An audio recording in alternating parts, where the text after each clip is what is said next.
오늘 말씀 한 구절 보겠습니다. 이사야 52장 1절 2절까지입니다. 시온이여 깰지어다 깰지어다 내 힘을 입을지어다 거룩한 성 예루살렘이여 내 아름다운 옷을 입을지어다 이제부터 할례받지 않은 자와 부정한 자가 다시는 내게로 들어옴이 없을 것임이니라.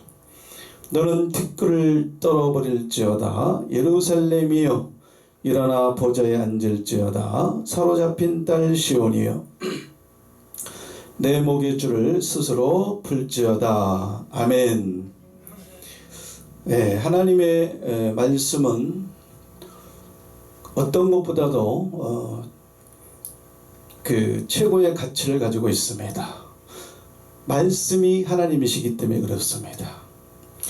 특히 오늘날은 이 마지막 때를 준비함에 있어서 신부단장할 수 있는 말씀, 바로 예수님의 계시, 반드시 속히 되어질 다니엘에게 말했던 진노하신 때가 맞춘 후에 될 일, 마지막 때까지 간수하고 봉함되었던 하나님의 크고 비밀한 일이 이루어질 때가 됐습니다.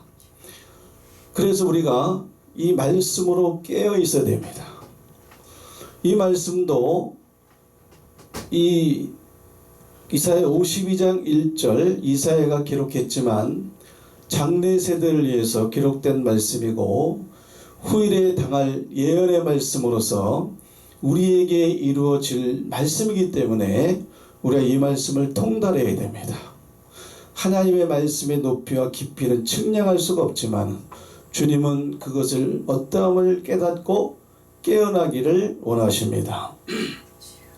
계시록 3장에서도 너희가 일깨지 아니하면 내가 너에게는 도적같이 오겠다. 우리 신랑 예수님이 우리 희망이시고 우리 전부인데 그 예수님을 못 맞이한다면 어둠에 있지 아니하면 그날이 도적같이 임하지 못하는데 말씀이 어두워서 계시의 복음이 없어서 또한 신령한 지혜가 없음으로 인해서 하나님의 비밀을 모른다면 이 말씀이 풀어지지 않는다면 하나님의 뜻을 모를 수가 있다는 거죠. 우리 예수님께서 분명히 예언의 말씀을 듣고 지켜라. 신명기 28장에서도 모든 것을 다 듣고 지켜 행하라고 말씀하고 있습니다. 그래서 마지막 때 이루어질 계시의 말씀, 예언의 말씀, 묵시의 말씀까지도 우리가 깨달아야 됩니다. 이 예언의 말씀이 임몽되어 있으면 어둠에 있는 것입니다. 이사야 52장도 이 말씀이 덮여 있으면 안 되는 거예요. 하나님께서 시온이여 깰지어다 깰지어다. 하나님이 시온에 말씀하고 있죠. 시온은 택한 자를 말합니다. 예수님께서도 마지막 때 오시면서 택하신 자들만 하늘 이 끝에서 저 끝에서 사방에서 그들을 추수하신다고 말씀하셨습니다. 알곡을 추수하기 때문에 가라지도 추수하지만은 가라지는 곳간에 들어갈 수가 없죠. 그래서 내가 육신의 자녀냐 약속의 자녀냐 내가 천국의 아들들이냐 또한 마귀의 자식이 되느냐 이러한 것들을 우리가 어떠함을 깨달아서 말씀을 분별하시고 또 주님께서 마지막 때에 그 하실 이상을 우리가 장래일을 알고 영적인 소경에서 눈을 벗고 이제 하나님이 하실 일을 알아야 됩니다. 오늘 말씀도 하나님께서 누구한테 말씀하고 있어요? 시온에게 말씀하고 있습니다. 이사야 35장 또한 사실은 이사야 자체가 계시의 백미입니다. 그리고 시편에서도 85편도 그렇지만은 그 주께 힘을 얻고 그 마음에 시온에 데려가 있는 자는 복이 있다.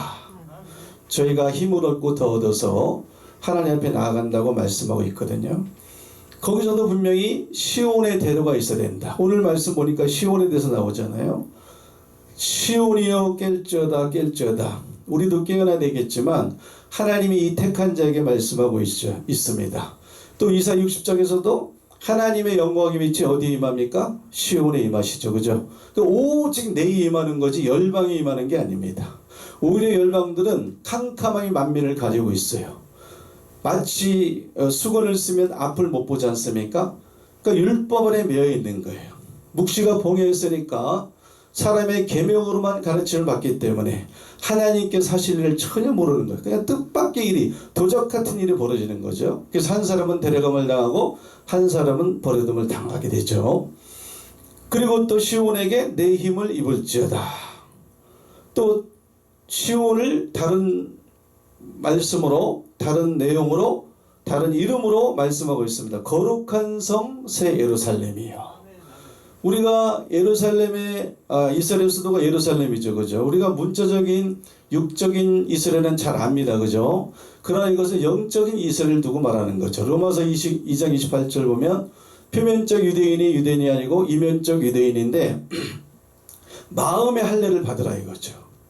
어떻게 마음의 할례를 받겠습니까? 또 마음의 가죽을 베라고 그랬습니다, 그죠? 그래서 우리가 하나님의 법이 내 마음판에 새겨야 되는 거죠. 오늘날 예언의 말씀, 때에 따라 일용할 양식, 주님 오실 때에 일용할 양식, 감추인 만나, 또한 낙원에 있는 생명나무 과실, 또 흰돌을 받아야 됩니다. 그죠? 이기는 자는. 또한 예수님의 새 이름을 기록을 우리가 기록해 놓은 것을 알아야 되고 새 이름이 새겨져야 됩니다. 그러니까 우리가 마음으로 할례를 받아야 돼요. 뭐 육적인 할례보다도 영적인 할례가 중요하다는 거죠. 계시의 말씀으로 거듭나야 돼요. 충성되고 지혜 있는 종이 되어 때를 따라 일용할 양식을 나눌 자는 누구냐 그랬어요. 마지막 때에 주인이 올 때 이렇게 하는 자는 복이 있다. 그래서 신령한 지혜를 받아야 돼요. 그래서 누가 지혜가 있어 이런 일을 알겠고 누가 총명이 있어 이런 일을 알겠느냐. 의인이라야 이 말씀을 깨닫는다는 말씀 호세아 14장 9절에 나와 있습니다. 그래서 의인은 깨달을 수가 있어요. 의인은 없지만 하나님 말씀을 통달하고 깨달으면 의인이 될 수가 있는 거죠. 그래서 마지막 때는 의인 중에서 악인을 갈라내는 거죠. 그죠? 마지막 때는 알곡이 의인이에요. 계시록 14장에 보니까 하나님이 14만 4천이라는 첫 열매를 마지막 때 분명히 거두십니다. 그렇기 때문에 우리가 시온에 대한 하나님이 택한 백성들에게 말씀하고 있기 때문에 이 시온 거룩한 성 새 예루살렘이여 내 아름다운 옷을 입을지어다. 왜 아름다운 옷을 입겠습니까? 우리가 영영한 신부가 되어야 되지 않습니까? 그죠? 영영한 기쁨이 되어야 됩니다. 헵시바가 되어야 되고 뷸라가 되어야 됩니다. 하나님의 신부가 되어야 돼요. 아가세 보니까 얼마나 신부에 대해서 아름답다고 칭송하고 있습니까? 우리가 하나님 기뻐하는 신부가 되기를 예수님 이름으로 축원드립니다. 그래서 우리는 이 아름다운 옷을 입어야 돼요. 벌거벗으면 안 되는 거예요. 영적으로 말씀이 없으면 안 되는 거죠. 알곡은 말씀으로 꽉 찬. 그 주님이 마지막 때 꼭 집어서 말씀했어요. 계시록 1장 1절도 말씀했고 22장 7절도 말씀했고 보라 내가 속히 오리니 예수님이 우리 신랑이 저도 예수님밖에 모릅니다. 예수님이 전부잖아요. 그 예수님이 내가 온다 하면서 예언의 말씀을 지켜라. 유목하지 말고 그 예언의 말씀 우리가 모든 걸 지켜야 되는 거죠. 하나님의 깊은 것도 통달해서 깨달아야 됩니다. 깨어나야 돼요. 그래서 시온이여 깰지어다. 우리가 시온도 깨어지는 것처럼 우리도 깨어나야 됩니다. 또 우리도 아름다운 옷을 입어야 되는 거죠. 근데 시온은 특별한 사람이에요. 특별히 택한 자죠. 하나님께서 힘을 입혀줄 것이고 아름다운 옷을 입혀줄 것이고 또 뭐예요? 할례받지 않은 자와 부정한 자가 다시는 내게로 들어옴이 없을 것임이라. 하나님이 그를 특별히 관리하기 때문에 같이 부정한 자가 있었지만 과거에 깨어지지 못하고 그를 대적하고 그를 괴롭히고 그의 상처를 건드리고 피를 흘렸던 마치 영적인 그 짐승들 존귀에 처하나 깨닫지 못하는 사람을 짐승으로 비유했습니다. 그러니까 그 살아온 짐승들이 그 거룩한 산에 올라가지 아니한다는 것처럼 할례받지 않은 자 부정한 자가 다시는 있어서는 안 돼요. 마지막 때는 분리시키는 거예요. 알곡과 가라지가 같은 밭에 있습니다. 또 의인 중에서 악인이 갈라내기 전에 반드시 같이 있는 거예요. 천국의 아들들을 괴롭히기 위한 악한 자들이 늘 같이 가라지 역할을 하기 때문에 지금까지는 이 택한 백성들이 고통을 받아왔지만은 그들로 인해서 고난을 받아왔지만은 하나님께서 오셔서 분리시키기 때문에 천사들을 시켜서 알곡은 곳간에 들이지만 가라지는 꺼지 않는 물에 태우기 때문에 이제 다시는 가라지 같은 그 심판당하는 할례받지 않은 자 부정한 자가 그에게는 다시 침범하지 못하는 거예요. 이게 마지막 때 되어질 일이죠. 또 시온에게 너는 티끌을 떨어버릴지어다 예루살렘이여 일어나 보좌에 앉을지어다. 이러한 축복을 받기를 우리가 소망해야 됩니다. 티끌을 이제 떨어버려야 됩니다. 하나님께서는 물론 악한 자든 또한 좋은 자든 천국 혼인잔치의 청함을 받지만은 결국 마지막 때는 분리시키는 거죠. 그래서 티끌이 사람을 말하는 거죠. 그죠? 땅에 티끌 가운데 많이 깨어 구원받을 자도 있지만 부권을 받을 자가 있다는 것처럼 또 아브라함, 이삭, 야곱의 자손을 티끌처럼 비유했습니다. 그 이방인들을 비유했기 때문에 티끌이라는 것은 그러한 영적인 그러한 부정한 사람들, 할례받지 않은 사람들, 이러한 사람들을 다 어떻게 해요? 떨어버릴지어다. 구별되어져야 되기 때문에 떨어버려야 됩니다. 그건 내 의지가 아니고는 안 되는 거죠. 내 어떤 영성이 아니고는 떨칠 수가 없는 거예요. 그래서 마지막 때는 말씀과 기로 거룩해지고 또 마지막 때는 영과 혼과 육이 흠과 정과 티가 없이 흠없이 보존되는 것은 보존되기를 원한다고 했기 때문에 내가 어쨌든 마음을 다하고 뜻을 다하고 어떻게 해요?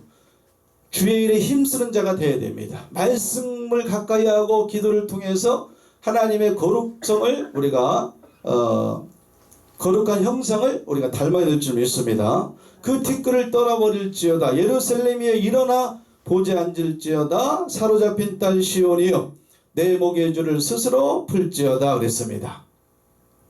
그 예루살렘이 이제 결국은 하나님께서 지금은 엎어져 있습니다. 쓰러져 있어요. 넘어져 있습니다. 누구 때문에? 할례받지 않은 자와 부정한 자 때문에 그는 스스로 세워질 수가 없지만 주님께서 오셔서 그를 일으킵니다. 그 전에는 분노의 잔을 마셨다고 그랬어요. 이사야 51장 17절에서는. 그 다음에 그는 하나님의 분노와 하나님의 견책이 가득했기 때문에 분노의 잔을 통해서 넘어지고 쓰러지고 비틀거림치게 하는 잔을 마셨기 때문에 그런 환난 가운데서 포로된 가운데서 그런 영적인 어둠에서 구덩이에서 빠져 있었는데 이제 구덩이에서 끌어올리시는 거죠. 그죠? 그래서 비틀거림치게 하는 분노의 잔을 다 마셨다 그랬어요. 이제 때가 되면 그가 세워지게 되는 거죠. 예루살렘을 세워 세상에서 찬송받는다는 이사야 62장 7절 말씀되어 있습니다. 그가 이제 일어나게 되면 하나님이 예비하고 준비한 보좌에 앉게 되는 거죠. 그 전까지는 사로잡힌 딸 시온이었지만 이제 하나님께서 멍에의 줄을 스스로 풀지어다. 이제 하나님께서 역사하심으로 이제 포로된 자에게 시온이 포로되어 있지만 포로된 자에게 자유를 주고 갇힌 자에게 노임을 전파하고 여호와의 은혜와 하나님의 나를 하나님의 신을 잘 전파하고 시온에서 슬퍼하는 자에게 화관을 줄 때가 이사야 61장 말씀 그대로 이사야 60장 말씀 그대로 이제 그가 일어나 보좌에 앉게 되고 그렇게 되면 열방이 내 빛으로 그 영광을 보고 많은 세계 만국이 민족들이 와서 날아와서 이제 금은보화를 싣고 그를 섬기게 되는 그런 하나님의 나라가 이제 앞으로 이루어지게 됩니다. 그 여호와의 영광이 시온에 임하고 이제 하나님 이 세상 나라가 세상 끝이기 때문에 이 세상 나라가 이제 끝나서 하나님의 나라로 이루어지는 그 영광된 하나님의 나라가 이루어지는 그런 찰나에 있기 때문에 여러분들 깨어나서 이제 마지막 때 예언의 말씀까지도 통달해서 그 아름다운 옷을 입어서 신부의 옷을 입어서 다시 오시는 예수님을 맞이할 수 있는 저와 여러분 다 되시기를 예수님 이름으로 간절히 부탁드리고 축원을 드립니다. 아멘. 감사합니다.